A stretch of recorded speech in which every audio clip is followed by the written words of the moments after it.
Hey there, and welcome to the ADK Rock and Metal channel. And today I'm joined by the wonderful Richard Stevenson from two bands I'm going to talk about today, although there's probably a lot more to talk about. But we're talking about Praetorian and Dead Flesh. Welcome to the channel. Hey, thanks for having me. You've been here a few times, so it's not like it's the first time coming on ADK. But we wanted to talk about Dead Flesh and obviously Praetorian because it's now been 8-9 days since you got back from Bloodstock, where you had the insane privilege of playing twice on the new Blood stage with two different bands. Obviously, Praetorian, I think, was on the Friday? Saturday. Was it Saturday? Okay, sorry, Saturday, and then obviously Dead Flesh you played on the Sunday. The Sunday. So yeah. Before I get there's a couple of things I wanted to talk about with each band and etc. But to give a bit of background, so it was 2022 Metal to the Masses at Club 85 Hitchin. We had Dead Flesh did their. Pretty much, you'd only been together, 6 months, if I remember, when you sort of, that was one of your earlier shows, into the Metal to the Masses. Praetorian was also competing in that one, and I believe Dead Flesh were semi-finalists, and Praetorian got to the final. Yes, I think that's right, yeah. God, you're having to wrap my brains back here. What was interesting for that one was the fact that Praetorian was also kind of almost shortlisted. I remember on the night when they announced the winner, which was Muskill, they also sort of highlighted and said, and Praetorian, there's a couple of slots knocking around for that year's Bloodstock that you potentially could play, but obviously didn't in that case. So the first question I had was about Praetorian obviously playing in 2024's. Was that off the back of the fact that they had obviously been kind of shortlisted back in 2022, or was it a case of did Praetorian just reapply for the 2024, or were they approached? How did that come about? Yeah, it was off that the last Metal to the Masses where we got that shortlist basically. We just got an email in the inbox from Simon saying, "Hey, do you want to play on the new Blood stage?" And that was it really. Yeah. You were just sitting there going, "Right, we don't even have to do Metal to the Masses." Yeah, it's great. Yeah, brilliant. Can skip it completely. It was fantastic. So yeah.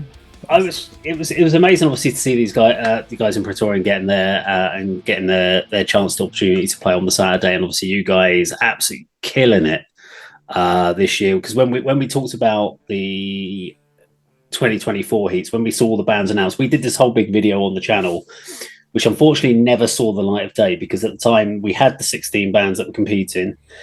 We weren't allowed to put it out at the time because we weren't allowed to. Until all the heats had been announced, and we were kind of pushing the guys in Club 85 going, can you just announce the heats then? So we got our video out, but by the time Heat 4 came out, Heat 1 was already kind of starting, so our video kind of lost the light of day. But one of the things we looked at was we had this whole we saw Heat 1, we saw like Dead Flesh is there, and we're like, okay, but you're up against some quite lighter bands in comparative, so if all those lighter bands bring a big crowd, Dead Flesh could get knocked out, because we knew it was an audience vote, is Heat 1. Yeah. But then we were like, but if Dead Flesh can get through the heat, they should go all the way, because we were like, we know what you guys can deliver. And it was great to see you get through your heat with, I think it was Hereward went through with you this year, and obviously smashed it in the final. I think everyone at the final, when you guys came out, first band on, which not everyone wants to be, and everyone's like, oh crap, we've got to be first on, shit. Yeah, but I think every band after you, especially I think Kadama was following you, and I'm sure the guys in Kadama were like, fuck, have we got to follow that? Really? I hope so. That was my intention, was to make everyone feel that way. I think everyone, I mean, they put their effort in to get the crowd going, but the crowd, I think, absolutely burst about 90% of their energy from the evening just on you guys. That was our tactics. Get them all worn out before the rest of it now. But we could tell on the night you guys were all absolutely elated. You had a period of time, obviously, from the final, which was in June through to. So you've had about sort of almost 2 months, give or take, from the final of Metal to the Masses to when you appeared. So what was going through your head for those 2 months when you're all kind of? Are you running the set? Are you thinking about how you're going to perform, or are you just kind of just nerves going, I just want to get in there and get this done? Yeah, I mean, for me, I was thinking, how can I make sure that it's going to be like an amazing show, like as good as the final, and what are the things that I can do as like my role, in the band as the frontman to put on like a really good show. So that's kind of what I was focusing on. We had some rehearsals beforehand. We decided to do the same set that we knew, from Medal to the Masses because we knew it was all kind of locked in from the the previous rounds and stuff. So we figured that rather than trying to throw some new stuff in the works, probably just keep it as it was, so that we knew what we were doing. So yeah, just focus. Yeah, I mean, pretty nervous, but yeah, just focusing on that, and of course, I've also, in the other half of my head, was like thinking about the Praetorian show. So yeah, of course. Yeah, you can't just think about frontman duty. You've got base duty with the Praetorian. Yeah, exactly. How does it work, as far as there's a few things around the logistics of obviously the Bloodstock, because we get to see it from the fans' point of view of, here's a band at our Metal to the Masses shows, and then we get to see you guys play at Bloodstock. But from a logistical point of view, so you turn up all your gear. So if you were doing the camping for the whole, getting there on the Thursday, a lot of people got there on the Thursday or got there on the Friday, and you've got all your equipment, do you kind of drop it off at the start of the whole event, or do you keep it with you, and then before you actually have to kind of get it from the car and then take it to... Yeah, this was a bit tricky. I think we were kind of lucky because with Praetorian, Tom, our singer, wasn't camping for the whole weekend, so he brought all the gear with him. He was staying nearby in Derby, and he brought all the equipment with him, and so he was going home each night. And on the Saturday that we were playing, he went back to go and get the equipment and just brought it all in his car, and that kind of solved that problem, really, for figuring out where we were going to put the gear, because I was worried about that as well. All these cars in the car park just full of all these amps and guitars. Yeah, exactly. Yeah. I mean, I think that's kind of what. So they do have artist parking, which is a completely different car park for like artists. So I don't know if that's a better place to put stuff. I'm not quite sure what Nelly did actually in terms of the Dead Flesh stuff. I can't quite remember, but obviously I haven't got any gear really to bring as the frontman, so I didn't. It wasn't really a big deal for me. Yeah, which was nice. I can just imagine Nelly sleeping on his snare drum and his cymbal somewhere, just waiting to play someday. But yeah, it was coordinating, getting all the gear together and getting it into Nelly's car, I think, to get to the back of the New Blood stage was interesting, but we managed it. So, and my understanding is obviously there's a crew there that helps set everything up, and because obviously we used to, as local musicians, you're used to setting all your crap up and being on the stage, setting all your drums up, your amps up, and everything, and then suddenly turning around to the sound guy, giving the thumbs up, and going, right, we're ready now. So how does it actually work with the Bloodstock tech guys? How does it all get your stuff ready? It was super cool. They're super like efficient and friendly, and everyone was really nice. They say to get there an hour and a half before your set.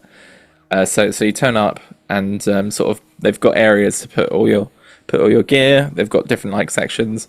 So you sort of unload, put your gear out, and then they've got people, stagehands, who are helping load the gear on and off. And there was a really nice lady who walked us through everything, what we needed to do, and gave me a bunch of vocal zone, and they were really nice, and water, and it was great. Just after the last band had finished, 15-minute changeover, gear was all just put on stage and set up, and that was basically it, really. Yeah. So, was there anyone in the band on either Praetorian or Dead Flesh that hadn't already bought tickets to attend Dead Flesh? Or not Dead Flesh? Bloodstock. Yeah. That hadn't brought... I'm not sure. So I'm just wondering how that works in the case of, like, if you win Metal to the Masses and you haven't got Bloodstock tickets, do you get just a day ticket, or...? Yeah, so it's... I also had this dilemma as well, because I'd already bought a VIP ticket to Bloodstock, like way before you get credit back for a day, do you? Yeah. That's so. I was like, I don't want to do that. Getting a bit of like harmony there. Like if you haven't got one, someone gets a free ticket, and you've already paid for 3 days. Yeah, exactly. As far as I kind of gathered, it was sort of on an invitation basis. So in our email, it said you're welcome to stay for the duration of the festival. So I don't know if it's the same for every. I assume it probably is if you're playing on one of the stages. to get access to the whole festival. And it was just sort of, if you already had a ticket, then you had to sell it on or pass it on or something. Which is what I did. I sold on my VIP ticket. So. Oh, okay.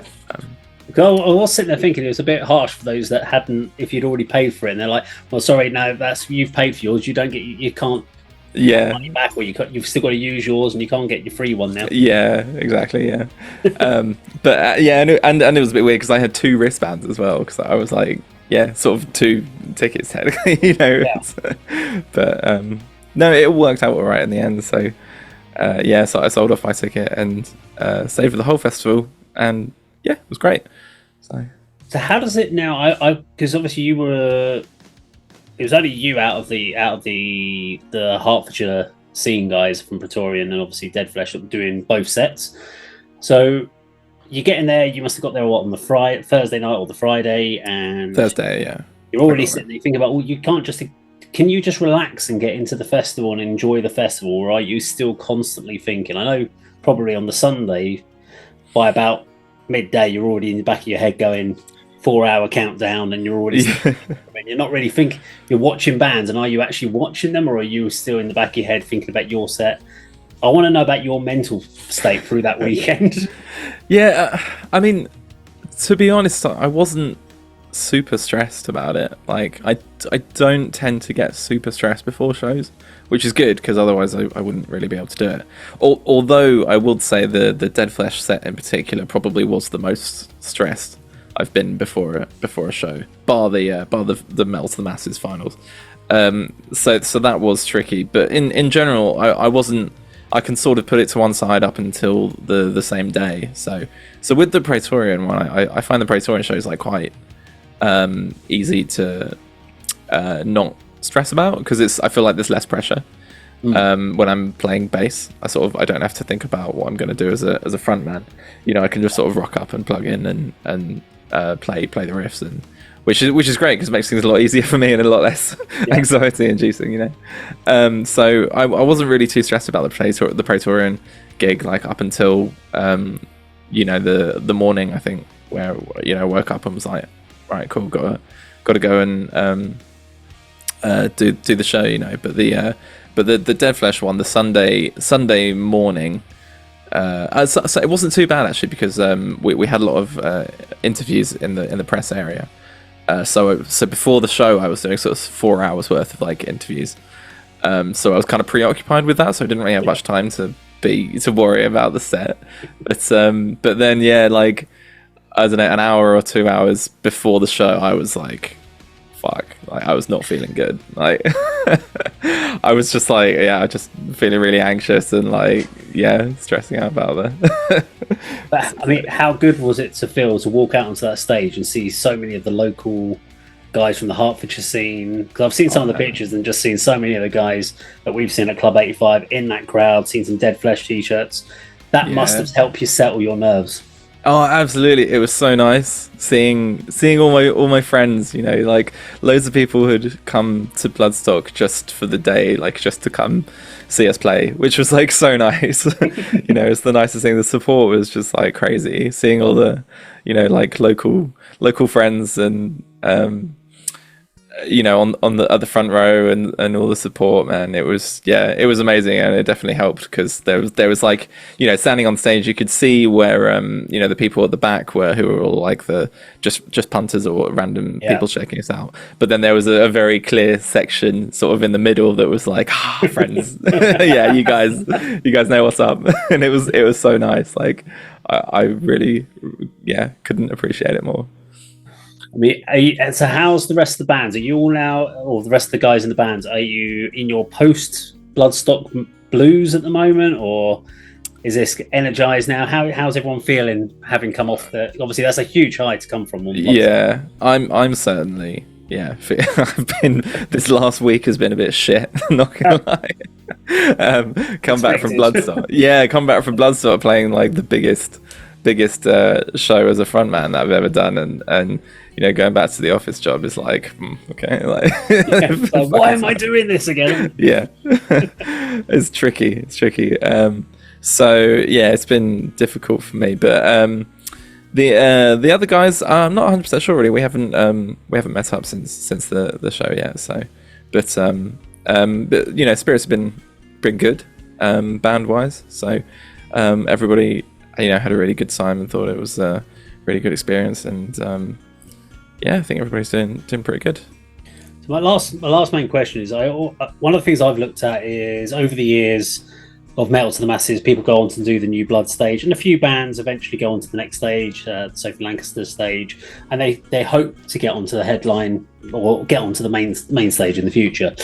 But a lot of bands kind of disappear. That this almost becomes their pinnacle.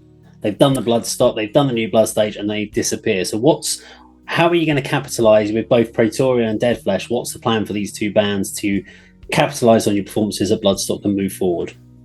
Yeah, no, it's a good question because you're totally right. It is a thing to play the New Blood and then sort of think you got to think like what's next, But so with Praetorian, we've got an album coming out soon, which is really exciting, and we've got some more things to share on about that soon in the future. Not quite yet, but some good positive stuff. So that's something to look forward to on the Praetorian side. And Deadflesh, we're pushing forward and going to be writing new music, and we got some more shows lined up for the rest of the year. We recently signed on with EMG management, and hopefully we're working on a couple of things there. But it's tricky really to figure out what the best path is. How do you maintain that height when you've hit like somewhere really high? It's difficult, and I'm not 100% sure what the answer is, but we're gonna try. Well, I think having a management company does help, I'm sure, because they can at least guide and hopefully have the roots to kind of help a band, whereas I'm sure there are bands that have come off of the New Blood stage that have not got management and etc., and then just come back and gone, no idea what to do next. With no direction, no albums, no recordings, and totally. It's crazy in this sort of in the industry, isn't it? You've just got to keep pushing forward, because if you don't, you get left behind, right? Exactly. It's tricky. Well, best of luck with both bands, and obviously, and of course, I know you've got Dread Beggar, which has obviously been put to the side for a little bit, but hopefully we'll get to see some more of that as well coming forward. And just best of luck with the two bands in the future, mate. Thanks so much, man. Appreciate it.